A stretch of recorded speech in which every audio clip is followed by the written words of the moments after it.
Disney has had a couple of terrible years at the box office.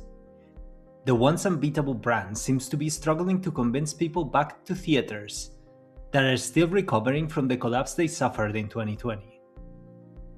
Their market domination across Marvel, Star Wars, Pixar, and the Walt Disney Studios has all but disappeared.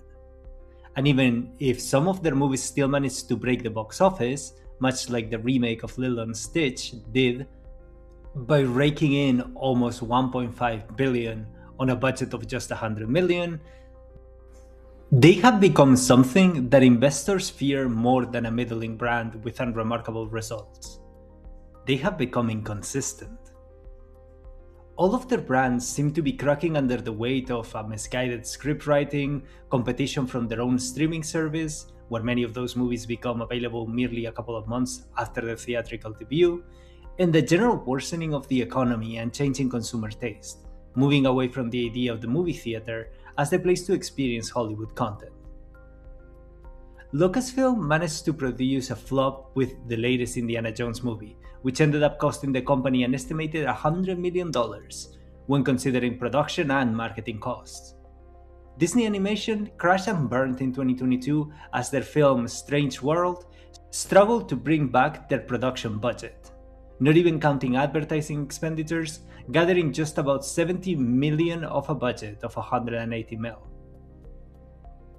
And even the MCU struggled with their Marvels movie, which proved that even heroes can bleed in this new modern world, losing the company nearly 100 million without considering advertising costs.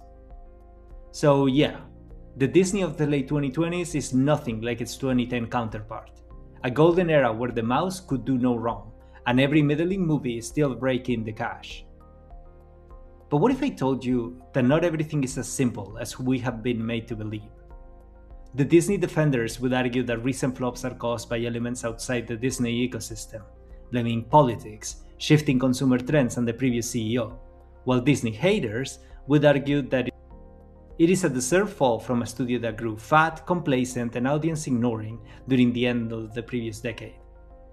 I am here to say that we are both missing the point, that the Disney question goes further than one movie or another, and that we're arguing about the color of an apple's skin without paying attention at its core.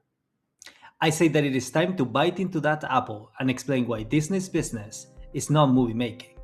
Not exactly.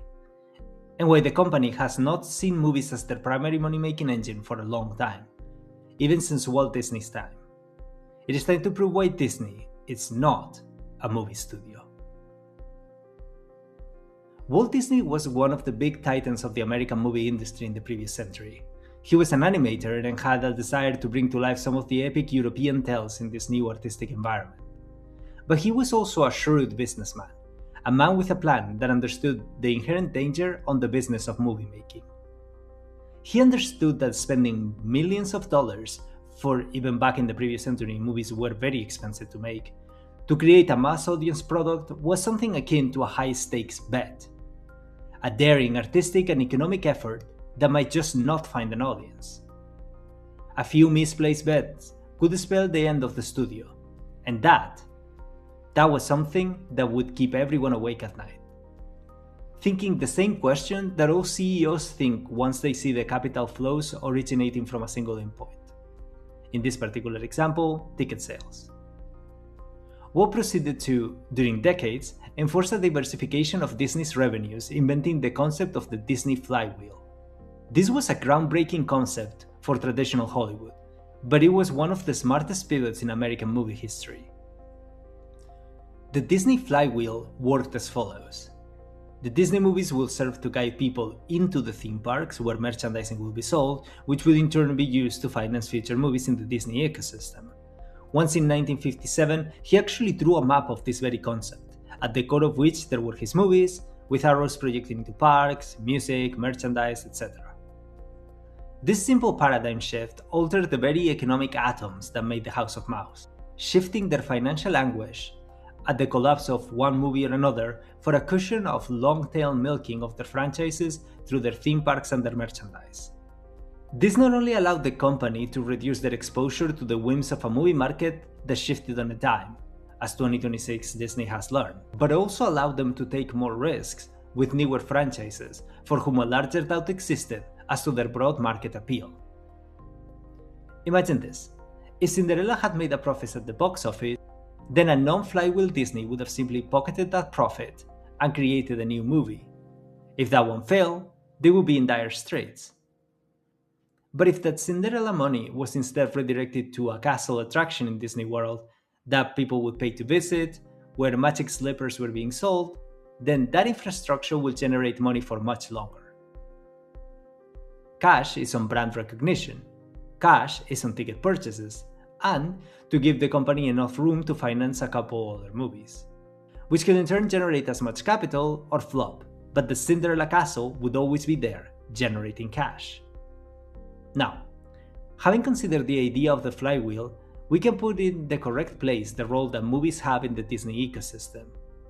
Movies are there to remind people of the brands that they already enjoy, or to present a new brand that might make children and their parents visit the theme parks and spend ungodly amounts of money on their franchises.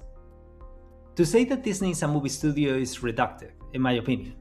It is the same thing as saying that a company that advertises on TV is a media company. Yeah, part of it is their marketing branch, but the true juice of the product is what they're selling. And in this particular case, movies act less as final products and more like a trailer for a higher margin, higher revenue generating profit centers. Under the flywheel framework, does it matter that a particular Star Wars or MCU movie is not generating that much cash at the box office? Probably not as much as we would like to believe. The idea that the MCU and Disney is dead just because the last MCU product did not do as good is not a fair analysis. While we point at the disappointing Marvel slate of movies and their failings, Disney is over there laughing on a vat of money from selling plastic Captain America shields and plushy Thor hammers. If we were talking about a company that would ride or die on revenues from their movies, I could understand the apocalyptic notions of their collapse. But those hardly exist anymore. The Disney flywheel has been so successful that essentially every media company, from studios to AAA video game producers to even TV series, have a solid line of merchandisable elements to cushion the blow of the inherent risky business of movie making. And to a certain degree, this is natural. What Walt saw the previous century we can all easily understand. The idea of a brand being more than just its instantiation in a single movie or video game is something that the 21st century has proven time and time again. It reduces risks, opens up new avenues for revenue generation, and makes it possible to take enough risks. Now, it is important to indicate that Disney should and does care about their flop rate. While their movies are better understood as advertisements or trailers for higher margin products, the idea that something flopping at the box office is irrelevant to them is not true. Movies are the original force, the wind that blows on the sails of their industry. The ship has an independent engine, that being the parks and their merchandise, but the engine needs the wind still in order to not exhaust all of their fuel. If a Disney movie flops, it probably does not mean much. Like we said, the business of movie making is savage and inherently risky. But if 2, and then 3, and then 4 movies are proven to fail, then a new problem is emerging. The parks and the merchandise keep on generating money, sure, but failing movies compromise the doors to the Disney ecosystem. Disney might get away with selling many lightsabers today, but if their movies are bad and children do not see them, it means that the ecosystem is lacking new consumers. New boys and girls that will grow up with the brand and grow into adults with disposable income to blow on park experiences and merchandise. They may not feel like a problem today, but with each bad movie, they lose the soul of culture. Bit by bit, until nothing is left of the great empire of the most recognizable characters in the history of Western movie making. In my opinion, the analysis of Disney's falls is exaggerated because of the solid backlog of brands that they have managed to turn into engines of economic activity. The parks, the merchandise, even cashing in on Disney Plus subscriptions. But the future might look different.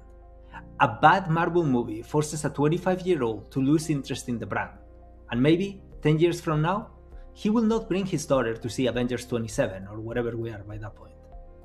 Who would you sell hammers to then, Disney? Brand management is complicated, and the fact that movies flop is natural. Even the death of franchises is relatively normal. But it should be fought.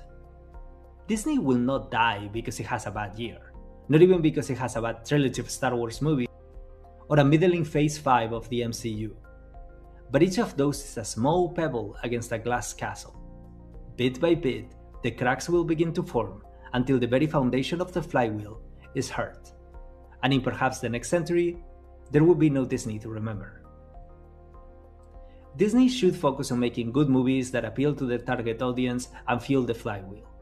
If people are not going to the cinemas, give them a reason to, and then sell them whatever they will buy.